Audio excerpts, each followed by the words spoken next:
people agree to now on our boy Claire Moses like this. This on our boy don't come again. On our boy don't come again. On our boy don't come again. Isoko Wado. Hey Misoko Wado. Hey Misoko Wado. Hey Misoko Wado. Kishaware. Hey. Kishaware. Hey. Eh? Ma do small thing for my people today.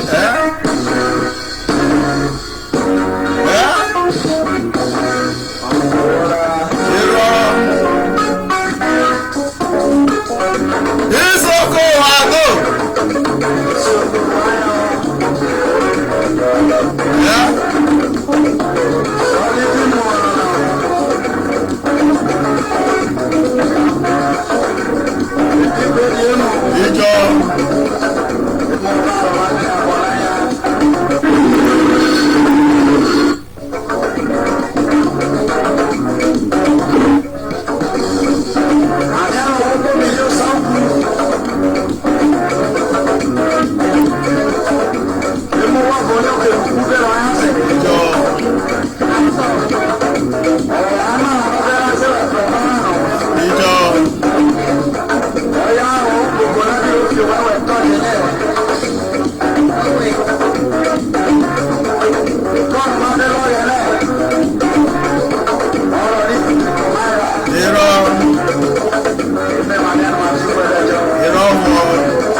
Yes, now bra be this. I got message to pass give my people today, you understand?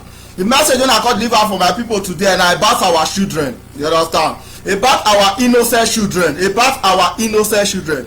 First of all, I want to let my people know say every single child in Biafra land is your child.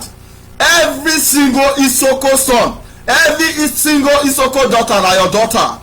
Every single child wey be say dey Isoko land as an Isoko man or as an Isoko youth, I wan let you know say every single child wey be say dey Isoko land na your child. So na our responsibility to stand their future. Na our responsibility to stand their future. Nobody go fit come build our children future for us. Na only we, the youth of Isoko, na only we go fit build our children future. We no go allow nobody when I mean nobody fit come Isoko land cause okay na I wan come bring the future of our children come out. Nobody. Na our responsibility as a youth for Isoko to stand our children future. To stand our children future. I still dey repeat again. No single child for Isoko wey no be your child. No single child for Isoko wey be say no be your child. That boy wey you dey see for road, that small pikin wey be say you dey see for road, that little girl wey you dey see for road wey be say e dey suffer today, that child as small as that child is, that child na your child. Even those newborn baby wey say you dey see say dem dey give birth to today, na our responsibility to stand their future. Na our responsibility as Isoko youth to stand their future. If you look with the youth for Isoko land today, na because say our parents no stand our future, na make we today e be say we dey suffer today. If to say our parents parents count our future, we no for dey face the hardship wey be say we dey face today. If to say our parents unite as youth wey be say that when they in their youthful age, I no fit say that for dey face the suffer wey be say we dey face today. I dey send this message to mostly to my Isoko people. Every Isoko youth need to take his responsibility as a youth. Every Isoko youth need to take responsibility as a youth. For Isoko children to live a better life, it depends on we. For Isoko children to live a better life, it depends on we. Nobody go fit build our children life. Nobody go fit build our children life. For our children to live a greater life, for our children to become somebody for the land again, depend on we. Now how we take lay foundation for our children go determine the kind of life wey be say they go live. How we take lay foundation for our children, wetin we put down now for Isoko now, e go determine how our children go take live. If we continue to dey fight for this nigga data wey be say we dey fight, so at the end of the day we go grow old and our children they go still dey suffer. Our children go still dey suffer. So na our responsibility, just like anything wey you sow now you go reap. Anything you sow now you go reap. Anything we sow for Isoko land now our children go reap. Anything we sow for coastal region now our children go reap. Anything you sow for your land as a youth now your children go reap. Now your generation go reap. Now those innocent children wey be say you dey see say that they struggle for street, wey be say that they suffer, now they go reap. Now they go reap. And the only they talk and say no be by education. Why? Because the zoo called Nigeria, they cannot, your education are useless to them. Your education are useless to them. As we youth today like this, most of our youth they are graduate. Most of our youth they are graduate. But what is their education? The result when be say they get, what is that they use the result, they do nothing. They no get one thing wey be say that they use the result, they do the result na just paper for their hand. Why? Because the zoo called Nigeria, they no dey able to know whether they exist. But with the struggle they go school, we wan become graduate. After we don become graduate finish, at the end of the day we go start to dey look for job. We no go see job. A young professional go dey look for job, he no go see job. Even though say he get the opportunity for job, go say okay make go bring so money come. May you go bring so money come. If na lady, maybe the person wey be say want a plan go start to dey sleep with the ladies. You understand? Go start to dey sleep with ladies. Now make me dey tell the youth say na wetin we sow for ground now determine how our children go, determine wetin our children wan live for life. Anything wey be say we put for ground now go determine how the way wey be say our children go live for life. If we not take up our responsibility now take build the future for our children go suffer more than the way we dey suffer today. Our children go suffer more than the way we say we dey suffer today. If you take look for example now 1990 something with this 2020 not be the same.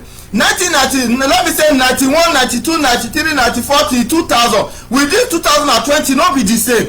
The difference is very clear. The one wey be say how she take dey the country today, e no dey like that those days. E no dey like that those days. That is to let you know say everything, because say we dey neglect it. Because say we dey neglect, the more we dey neglect, the more they get opportunity. The more we dey neglect, the more they get opportunity.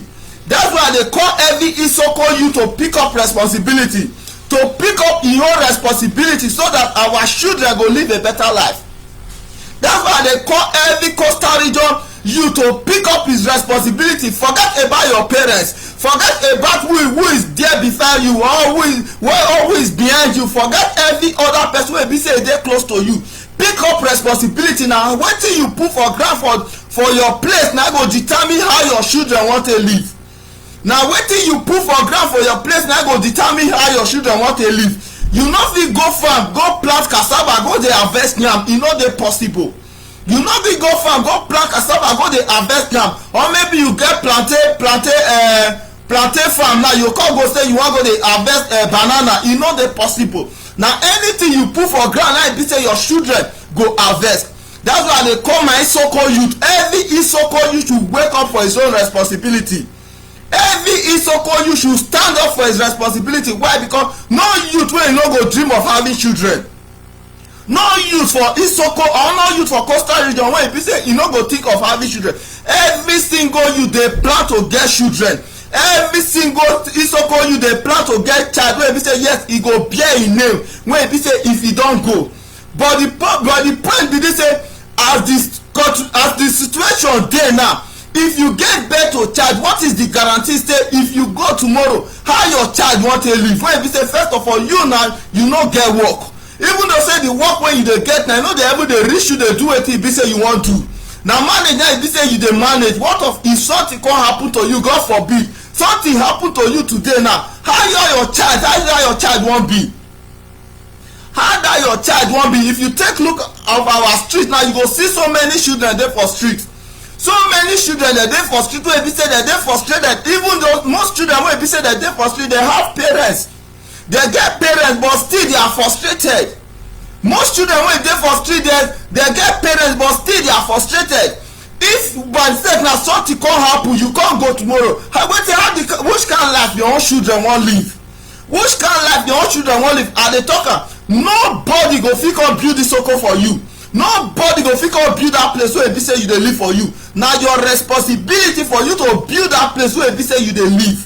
Na your responsibility to build that place wey be say you dey live. If you look the country, the zoo country called Nigeria even sef, the zoo country called Nigeria even sef, you know they don't even know whether we dey exist for coastal region. They don't know whether we the Isoko dey even dey exist. Even zoo even sef, if you go zoo, you go see say zoo then they catch the animal wey be say e dey zoo, and person wey be say dey take care of the animal, not the number of animal wey be say e dey the zoo. But that zoo called Nigeria no be even zoo even sef, no be even zoo even sef. Even zoo better pass that nation called Nigeria wey be say e dey live so. Even zoo better pass am. Why? Because the zoo dem know the number of animal, the zoo dem dey take care of the animal, the zoo dem dey maintain the animals wey be say dey there, dem dey clear the garden, dem dey do everything, dem dey make sure say the zoo wey be say animals dey stay dey okay, dem dey know number of snake, number of every animal wey be say dey. But that zoo called Nigeria, that evil called Nigeria, dem no know whether the people dey exist. Dem no know whether the people dey exist. That's why I say today now, if you see killing na dey the country, killing the killing wey be say dey the country today, that to let you know say the zoo even say better pass am. The zoo better pass the zoo called Nigeria. The zoo itself better pass the zoo called Nigeria. Why? Because there is peace in the zoo, but the zoo called Nigeria there is no peace. The zoo called Nigeria there is no peace. There is no president, there is no na rule na dey rule. They are not there to lead, they are there to rule. They are there for their self-interest. And they come Isoko youth, every Isoko youth should pick up his own responsibility. Every Isoko youth need to pick up responsibility. Why? Because together we can build Isoko again. Together we can build Isoko again. There was a post I posted recently on my wall when I read about Isoko. When the British enter our land, due to the kind strength and the kind power wey our people get, they transfer, they say they were witchcraft. Why? Because our people, our ancestors were so great and so mighty. The British could not understand that, but when the British finally defeat our ancestors, that's why when they live, they gave them Anglican. That's why when they live, they gave them Anglican, so that our ancestors not only pass out their mentality to this generation, so that our ancestors not only pass out their mentality, that their strength, that their power to this generation. That's why they make one comment say, when Biafra come, my Isoko people will serve God again. When Biafra come, my Isoko people, they will worship God again. But today no be a talk. Wetin I call them, my Isoko people, say every Isoko youth need to pick up his responsibility. Nobody go help you build your children life. Nobody go help you take care of your children. And anything when you lay down today, na go determine how your children want to live tomorrow. I still dey stay to my coastal region. Anything wey be say you lay down today, na go determine how your children want to live. If you lay good seed down today, your children they will benefit for what you did. But if you no lay good seed down today, anything wey be say you put for ground, na your children go reap. Anything you put for ground, na your children go reap. Imagine na wetin your parents put for ground, na wetin my parents put for ground, na we dey reap today.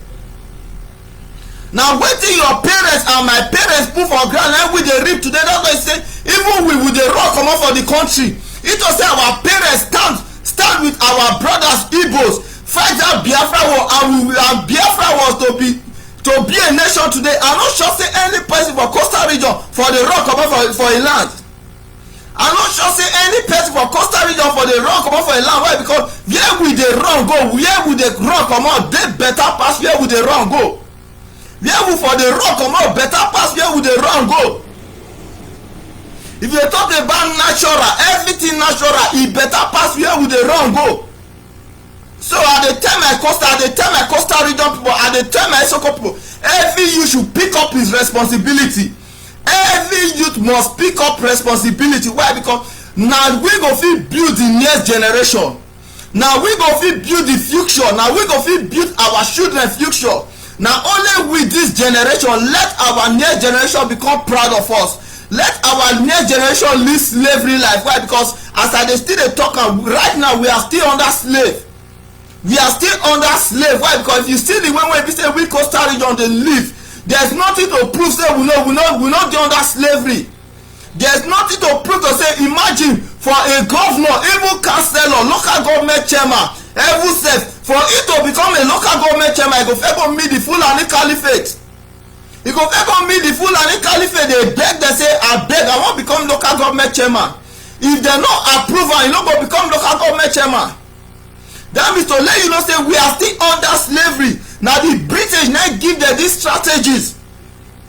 The British tell them say put these people for hardship, put these people for suffer, let them dey suffer, let them not know anything, not give them food, not give them, take every single right come up for their hand, put them into slavery, and these people they go continue to dey bow down for youth for eternity. They go continue to bow down for you for eternity. Now be waiting most of us for our coastal region. Now be waiting what they do. That's why I say any person enter position, you know they think about the little children when they road. You know they think about the little children when they say they see for road. Imagine no governor for the state when they say for coastal region when go say if they drive for road, you know they see children they suffer. No governor, no councillor, no local government chairman when they say you go they pass for road, you no go see children they suffer. Imagine if you go primary school, you go see parents. Our parents they try to make sure say yes we go school. Our parents they try to make sure say we become somebody, but at the end of the day, after the education, everything wey be say we dey go through, after all the hardship to become somebody, at the end of the day we go still become useless. We youth we go still become useless. That's why they talk say make every single youth pick up his responsibility. Because now how we take, now wetin we plant for ground, now our children go reap. Now wetin we plant for ground, now our children go reap. Nobody, I still dey repeat am, nobody go help you come train your pikin. Nobody go help you come train your pikin. If your pikin wan become somebody, now wetin you put for ground, now you go reap. Remember that song, oh my brother, you should be ready to lay good foundation. The earlier the better, the earlier the better. Time to lay a good foundation for our children. Time to lay a good foundation for our children, and the only foundation we can lay for our children is Biafra. The only foundation we will lay for our children is Biafra. If you look even before the Biafra war, 1966 when they declared Niger Delta Republic. Niger Delta Republic when they declare, wetin the Niger Delta Republic don do? E no fit solve our children life, e no fit solve our generation life. Because okay, now our children life now the next generation now e wan come solve. Even we for the Niger Delta when we say that they talk say yes they are Niger Delta, they are Niger Delta. I don't think they talk, and Niger Delta represent darkness. Niger Delta represent darkness. Let us continue slaving all these people. May we continue to enslave these people. May we continue. Let me they say may they answer Niger Delta. And today the people when they fight for Niger Delta still they talk. Those people they are slave under the Fulanis. Those people they are still slave under the Fulanis. The people when they say that they fight for Niger Delta, they know they care about your children. The people when they fight for Niger Delta, they know they care whether your children go eat or they no go eat. They know they care whether your children if they graduate from school whether they go become somebody or they no go become somebody. Whether they go live or they no go live, they know they care. All they need now that small money wey be say the Fulani dey give them. All they need now that small money wey be say the Fulani dey give them. And they call my coastal region brothers, and they call my Isoko brother, mostly my Isoko brother. Now they send this message to anything we put for ground na our children go reap. Anything we put for ground na na our children go reap. If we fail to build the future of our children go suffer more than the way we dey suffer today.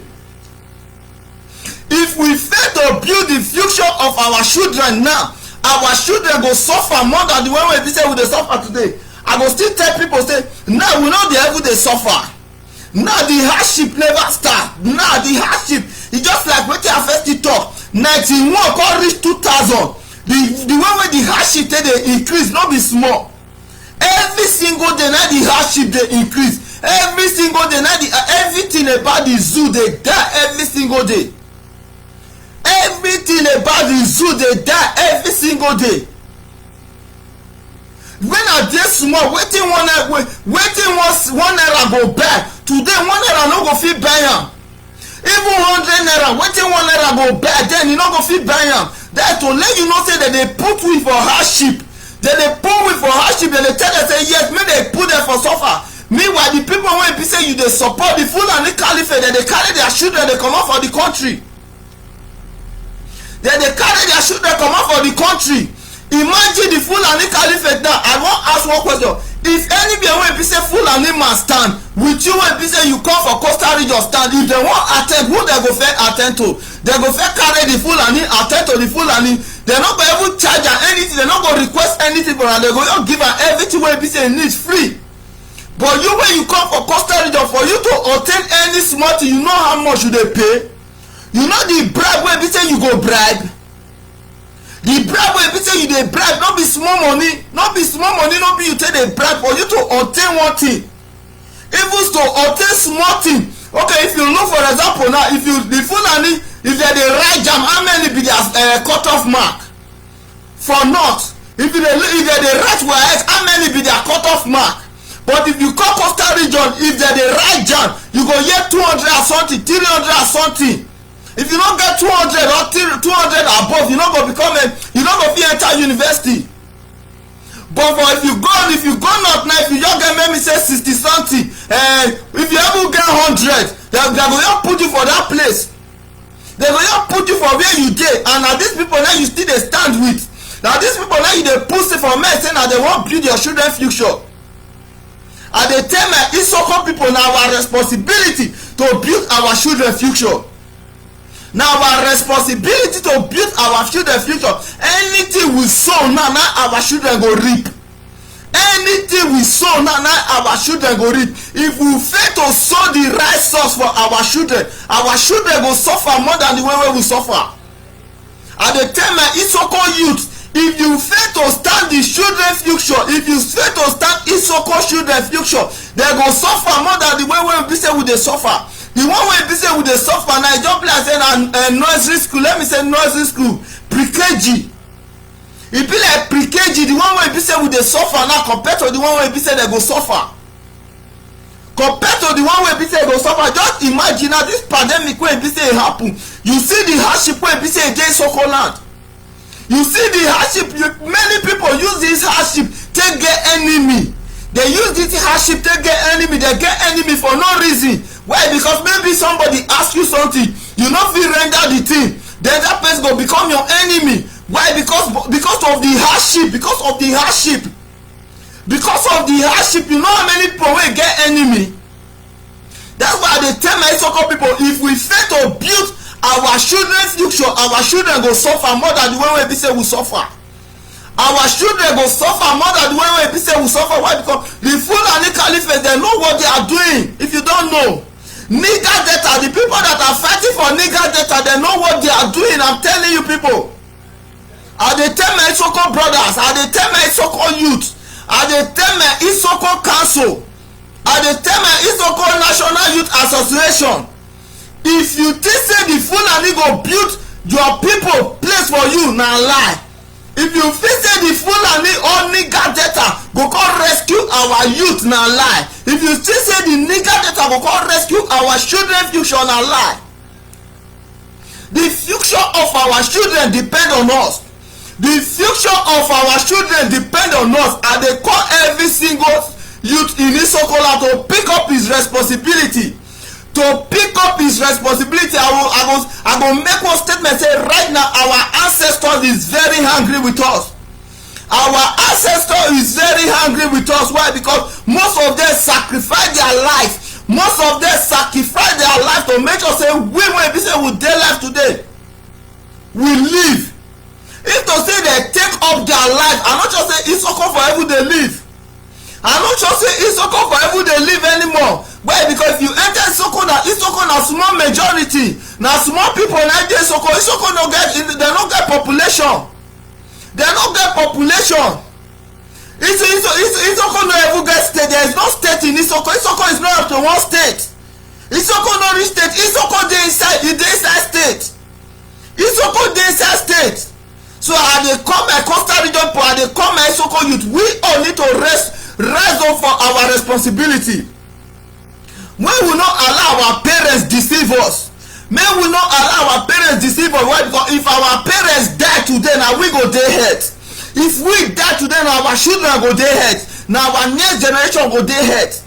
Nobody can build your future for you except you.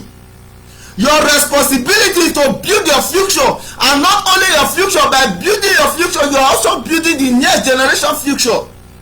I dey tell all my Isoko brothers, I dey tell all my Isoko youth, any single child you see for road dey waka is your child.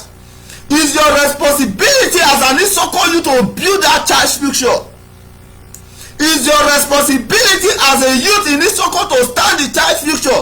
And I still dey tell my coastal region brothers, I dey tell my coastal region sister, as a youth, it is your responsibility. Any little child you dey see for road today, it is your responsibility to build that child's future. That's why we dey say Biafra is the only solution.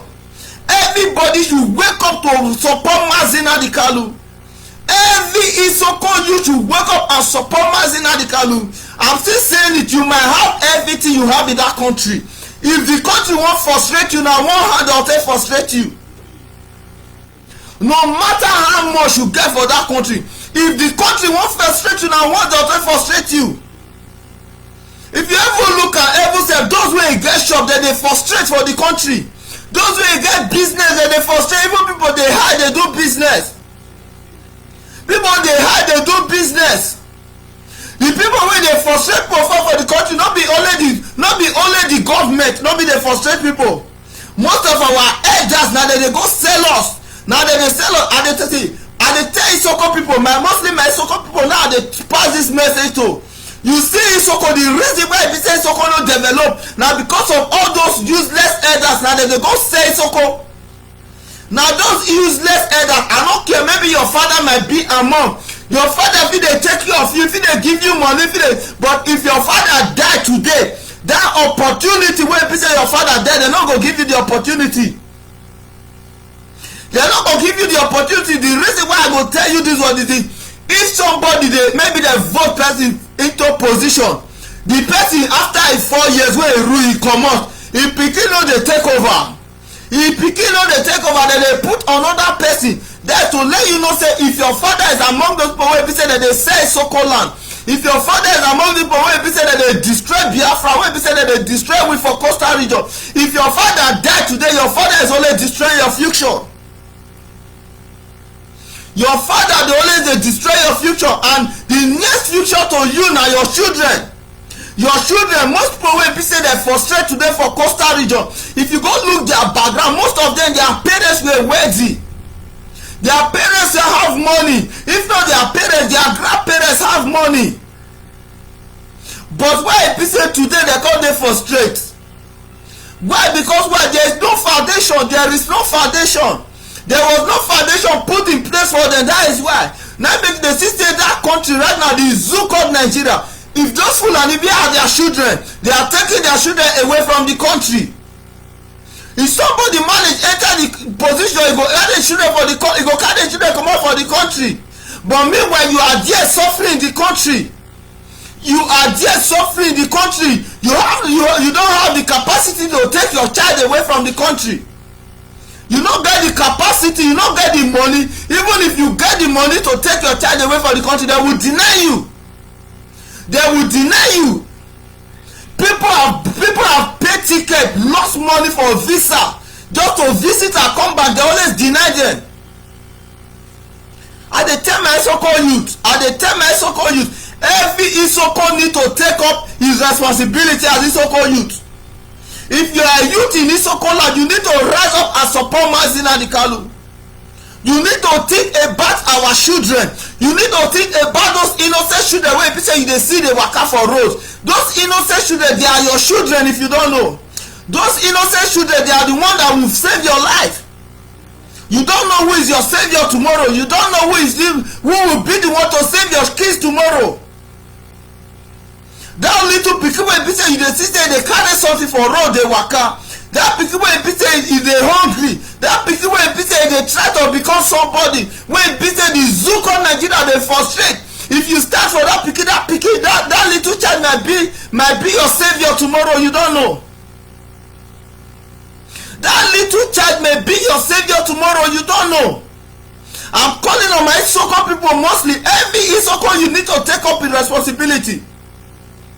Every coastal region, you need to take up his responsibility. I'm still telling people, politicians cannot save you. Politicians in that zoo construction called Nigeria cannot save you. Even the zoo, I don't know talk about the zoo is better than that country. The zoo is better. Because zoo they on light for zoo. Sometimes animal they use light.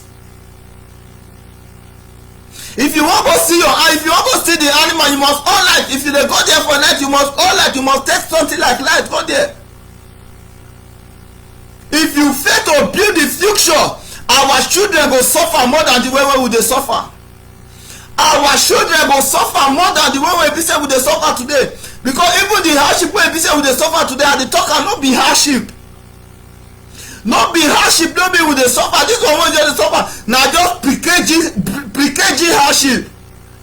Pre-KG hardship na we dey suffer.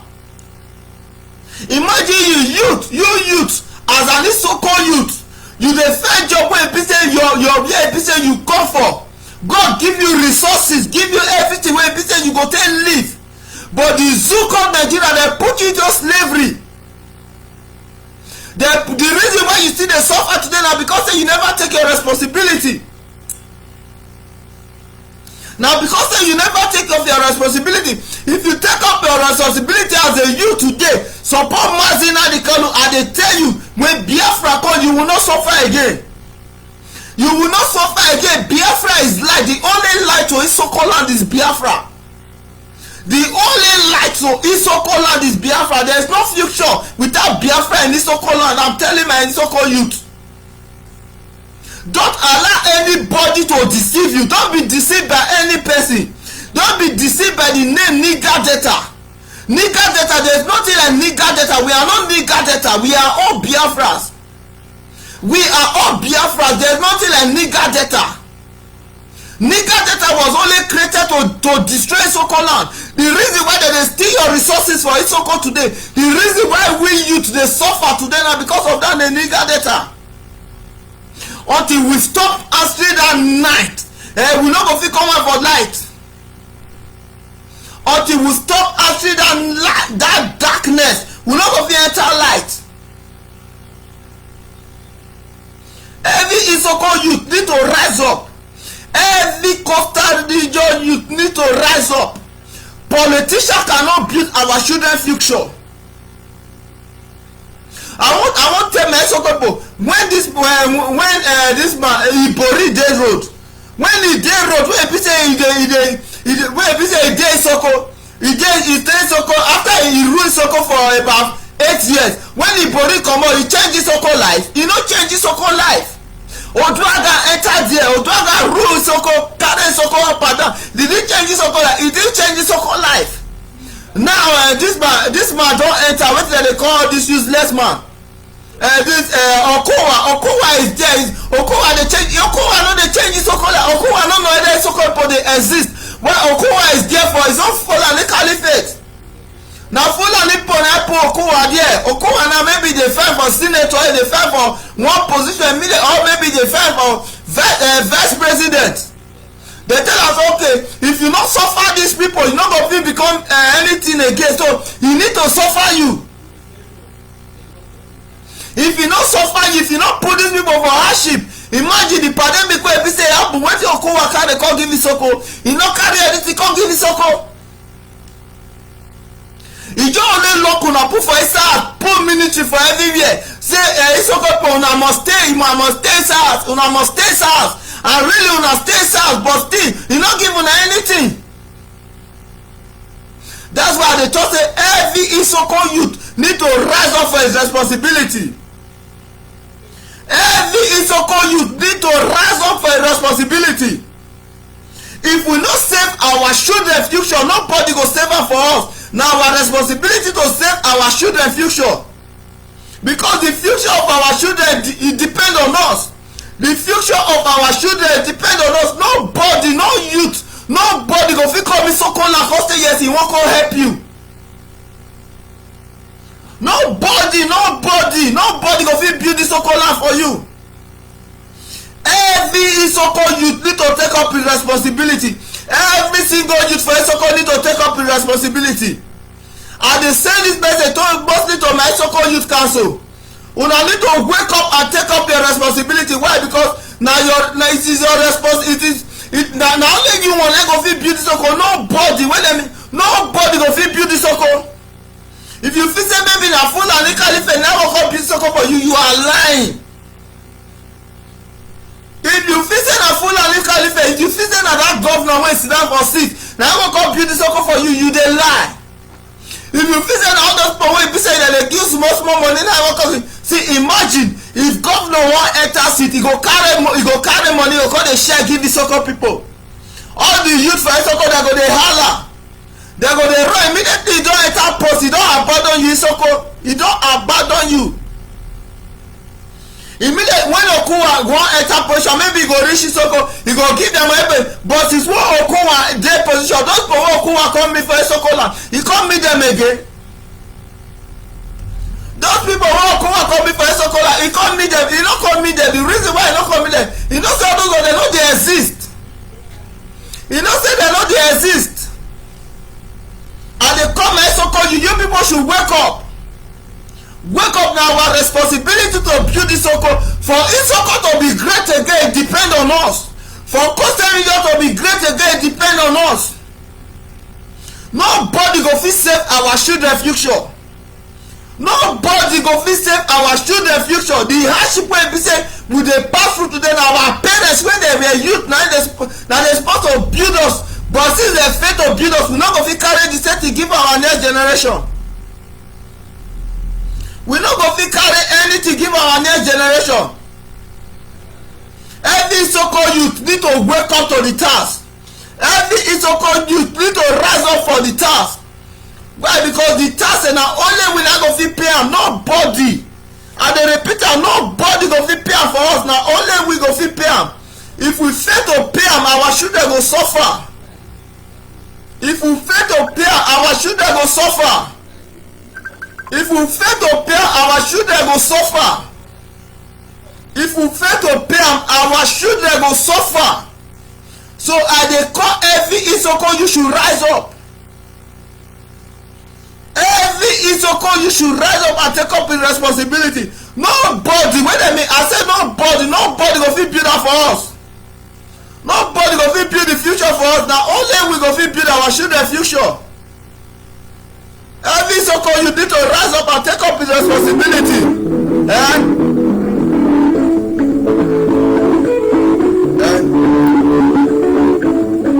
Every Isoko you need to rise up.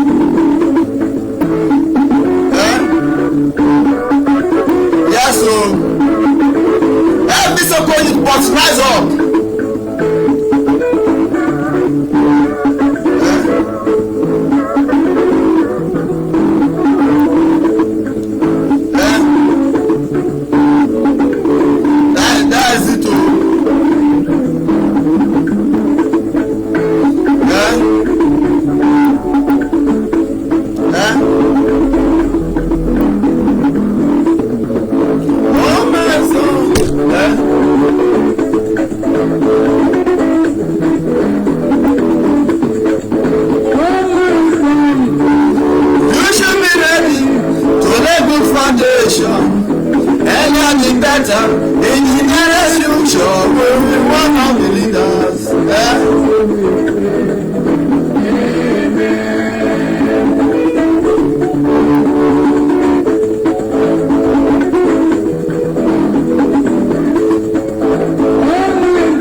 foundation. Earlier the better, in the nearest future, we will not have the leaders. Not true. We need to lay good foundation for our children. If we fail to lay that foundation for our children, then we suffer more than the way we are suffering. It's not very easy to become a man. It's not a day work. Everybody ambition is to become a leader, to become a big man. God is strong. So my son, you should be ready to lay good foundation. Earlier the better. In the nearest future, there will be one of the leaders. Amen.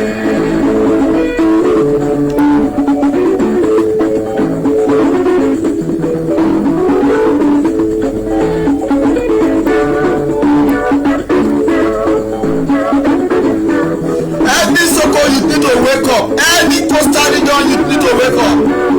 We must wake up to the task. We must wake up and lay good foundation for our children.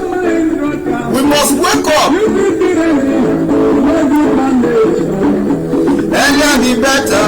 In the nearest future, there will be one of the leaders. All those little children, in the nearest future, when Biafra come, those little children might be the leaders.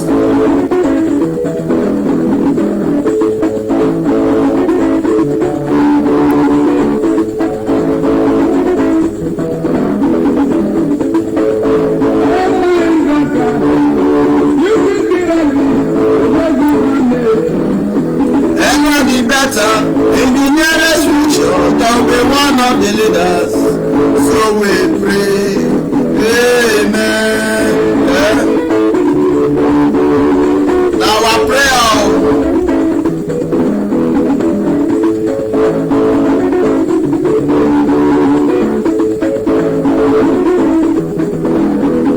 To become a leader, it's not a reading. To become a man, it's not a network. Everybody ambition to become a leader, to become a big man. That is the struggle. Everybody ambition na to become a big man. Those little children wey be say you dey steal for road dey suffer. Those little innocent children wey you dey steal for road say dem dey cry. Those little innocent children wey you dey steal for road say dem dey hawk for street. Those little innocent children wey you dey see say dem dey sleep for gutter.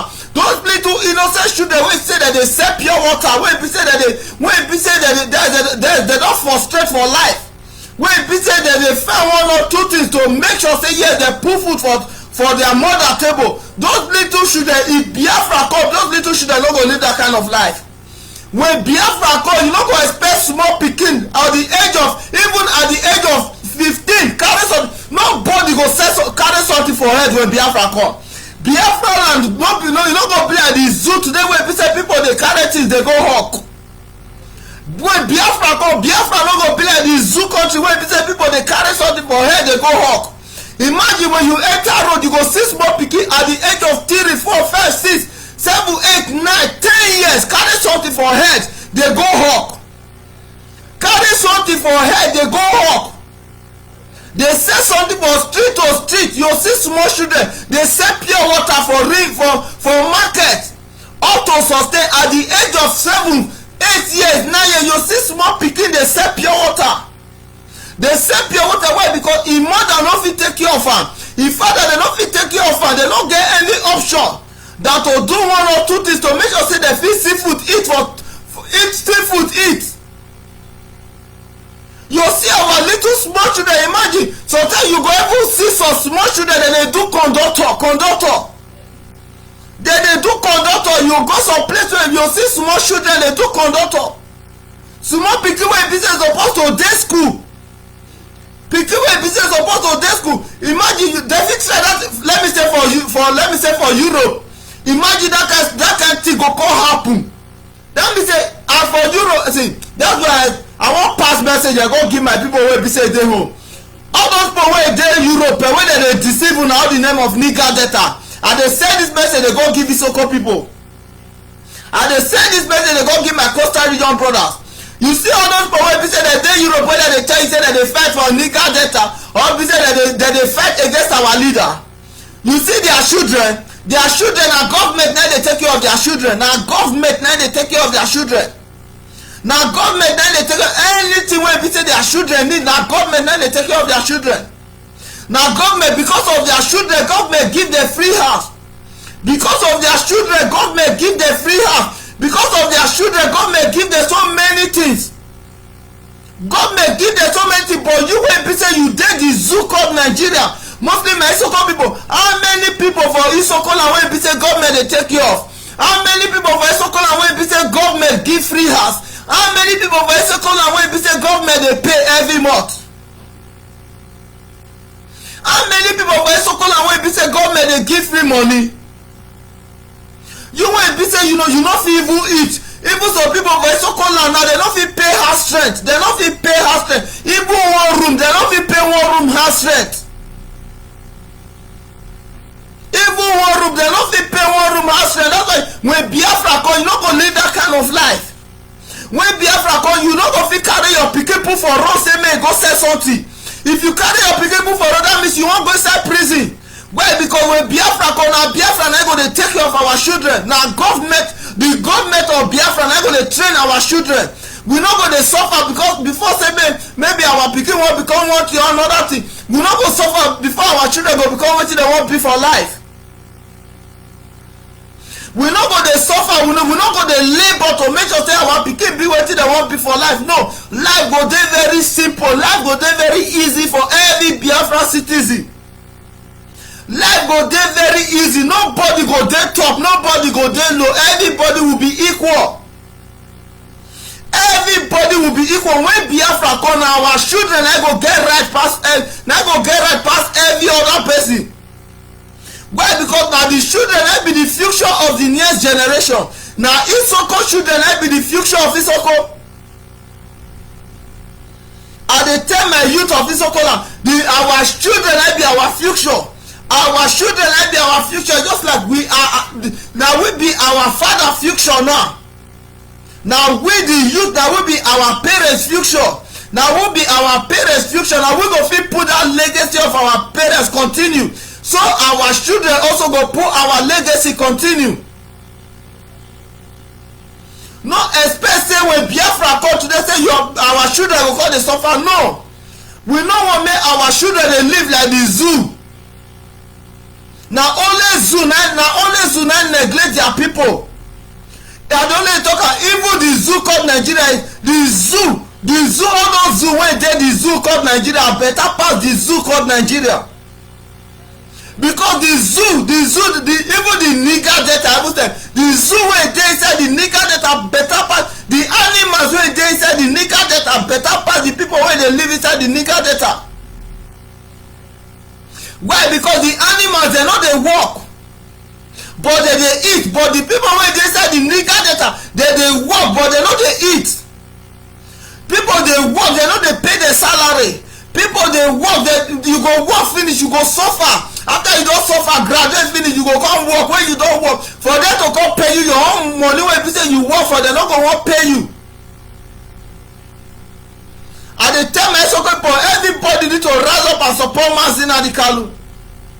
Why? Because na our responsibility to make sure say yes, our children live a better life. Na our responsibility to lay good foundation and learning better in the nearest future to the one. Amen. Na so.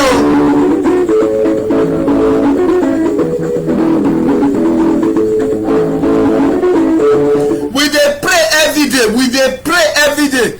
We dey pray, but we no dey work towards am. We dey pray every day. We want make everything good. We want make everything good. We want make say everything for the state dey okay, but still we no dey work towards am. We dey pray, but we no dey work towards am. The only future wey be say we fit give our children, I still dey tell my Isoko people, the only future wey we fit give our children na Biafra. Even though say we make money, we make heaven ahead, the zoo called Nigeria, they can take it for our children. They can seize everything. They can frustrate our children. They can turn our children from hero to zero. From hero to zero. Now the zoo called Nigeria, now only to down that they don't want to see you for Coastal Region go down. They don't want to see you go up. As long you care for Coastal Region, they don't want to see you up. They just want to see you down. If maybe you say you start, okay, maybe you want to do one or two things before you know they will put you for prison. If they don't put you for prison, they go kill you. They go kill you. And they tell my brothers, may they wake up support Mazi Nnamdi Kanu. May they wake up support Mazi Nnamdi Kanu. Nigger data cannot save us. Nigger data cannot save us. If you think that nigger data will save you, you are just deceiving yourself. If you feel that the zoo called Nigeria will save you, you are just deceiving yourself.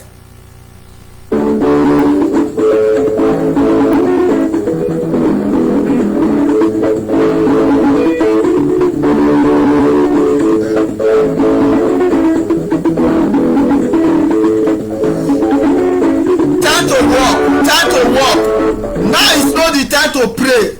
This is the time to work. All the prayer wey people say we dey pray since God don answer and now we need to work. I dey tell my so-called people, you need to face your fear. You need to face your fear. The only thing when your enemy say dey kill you na your fear. The only thing when your enemy still dey slave you na your fear. No be say your enemy get strength. Your enemy cannot withstand you.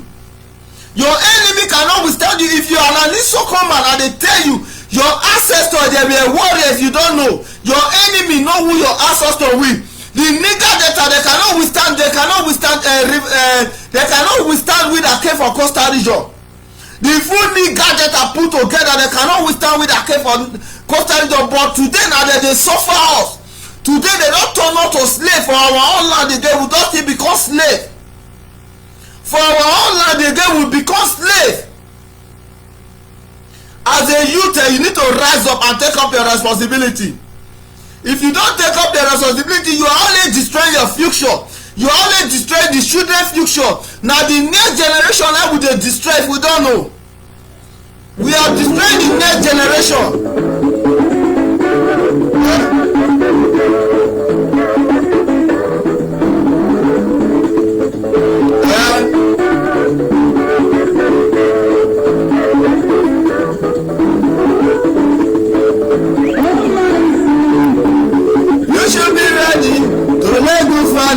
Earlier the better.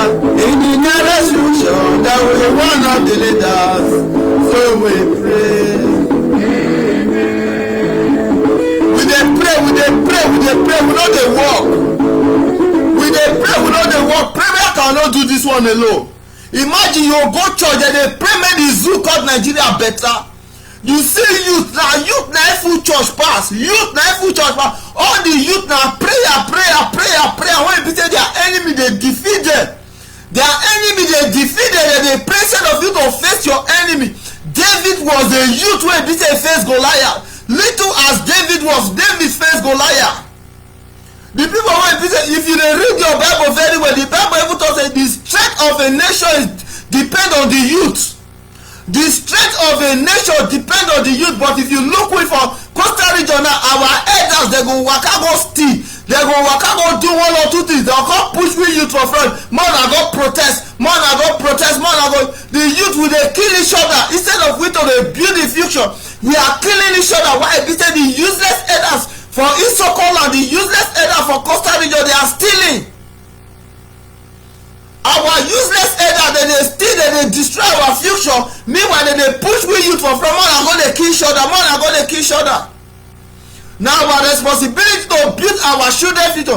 If we as Coastal Region youth fail to build our children's future, our children they go suffer more than the way we say we dey suffer today. I dey tell my people, I dey tell my so-called people.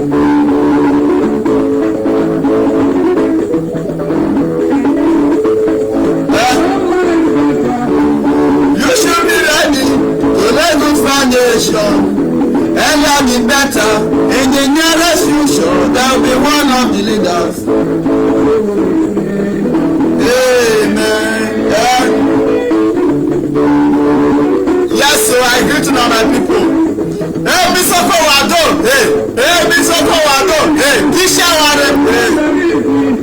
To become a man is not a new word. Everybody ambition is to become a big man. To become a big man.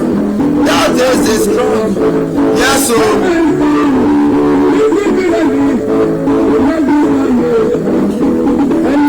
Yes, so the earlier the better we lay foundation for our next generation, the better it is for us and for them. The earlier the better. If we keep us working without doing anything, at the end of the day when we pass out, they will suffer more than the way we are suffering. If we don't put something there for our children, they will suffer more than the way we are suffering today. They will suffer more than the way we are suffering today. I agree to now my people, man, play my Odogu music. If I don't play my Odogu music, wait here again. Eh? Oh yeah now. Okay now. This my Mazi said, the masquerade of Biafra, the Amadike one of Biafra. I greet my people. Yes, so. Okay now. Odogo. Okay now. The masquerade itself. Okay now.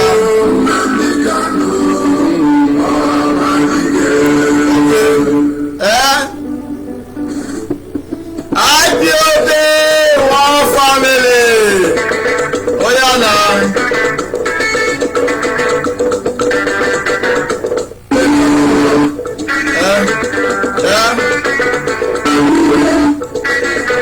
Okay now. Yes, so I agree to now. Okay.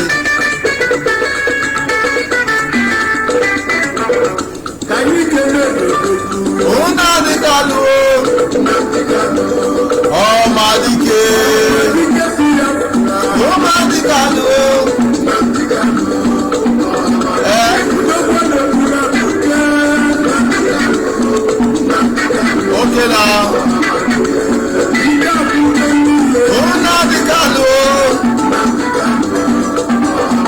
That's so.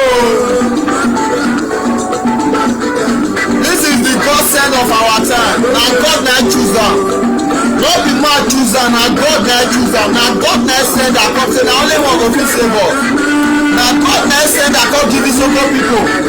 Now God na send that come give Isoko people. Nobody. Now God na send Mazina the Kaluko give Isoko people. Now God na send Mazina the Kaluko give we for coastal region. Now God sent to this generation. Now God na say na only Mazina go fit save Isoko people.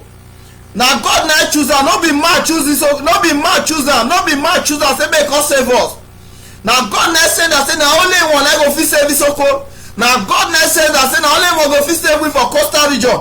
Now God na say that say make us save these nigga data people. These people wey dey bear nigga data come save these people. These people dey into total darkness. Now God na choose am say come carry this nigga data comot for inside darkness, come put them for light. I dey encourage my youth make dem support Mazi Nnamdi Kanu. I dey encourage my youth make dem support Mazi Nnamdi Kanu.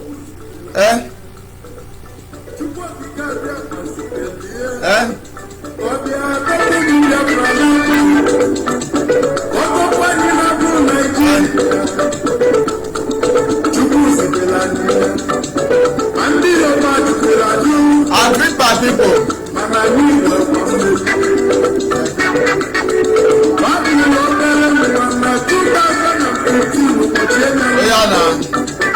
And you ever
Biafra, they don't deny am.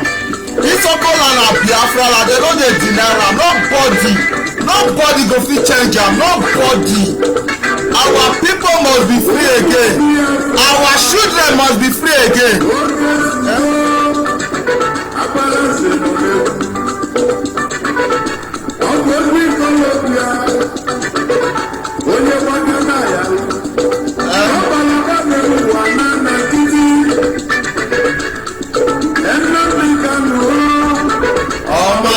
Biafra, who can you get you water? If any you will okay, you go, America. Biafra, Biafra, Bananso, Biafra, Bunganyo, and it took you to in a Nigeria, I'll tell you. Nigeria, and I be up for a in Nigeria, then goes into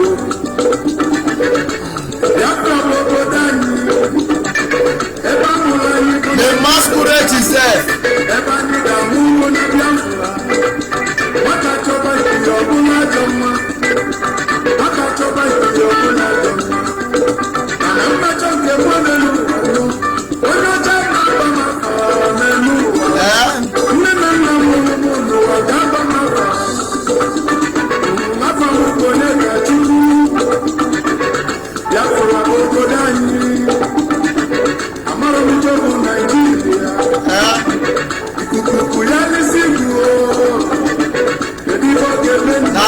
Send a come.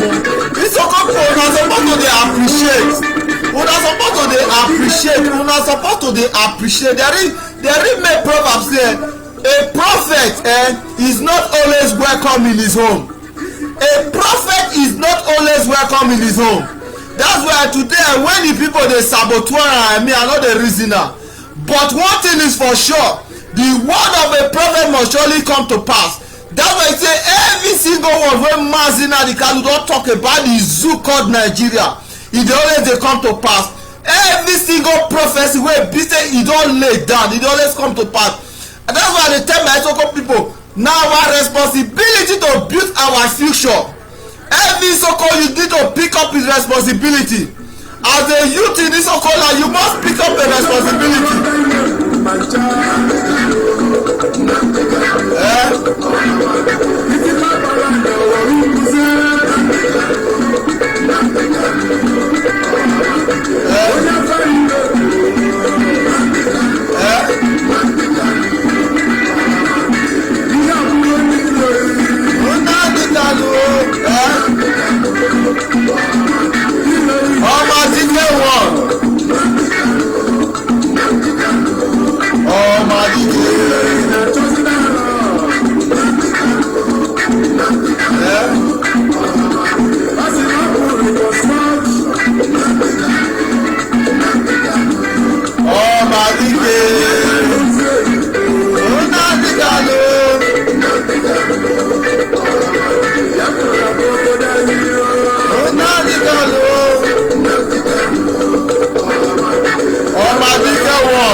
Omadike, that is my Omadike one of Biafra. So I dey call my Isoko youth, you people must take up your responsibility, because the future of our children depend on wetin we put for ground for them.